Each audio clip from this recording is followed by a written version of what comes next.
आप सबको दही, जब दूल्हा दही खाता है आंगन में तब का भी सुना रही हूँ। अच्छा लगेगा जरूर बताना कमेंट में लिख कर। रिसियायल दूल्हा दहिया अपने से खैला, रिसियायल दूल्हा दहिया अपने से खैला, लजायल दूल्हा दहिया अपने से खैला। ना मेरा पापा मनाने गए हैं, ना मेरा पापा मनाने गए हैं, ना मेरी मम्मी बेचारी, रिसियायल दूल्हा दहिया अपने से खैला, गोहायल दूल्हा दहिया अपने से खैले, रिसियाल दूल्हा दहिया अपने से खैले।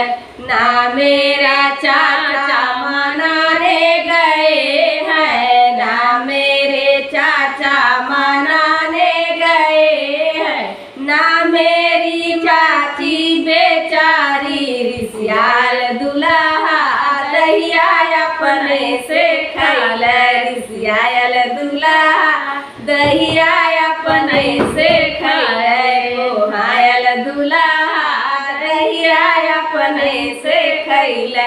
ना मेरा भैया मनाने गए हैं, ना मेरा भैया मनाने गए हैं, ना मेरी भाभी बेचारी, रिसियाल दूल्हा दहिया अपने से खैले, रिसियाल दूल्हा दहिया अपने से खैले, गोहायल दूल्हा दहिया अपने से खैले, बुलावे दूल्हा दहिया अपने से खैले।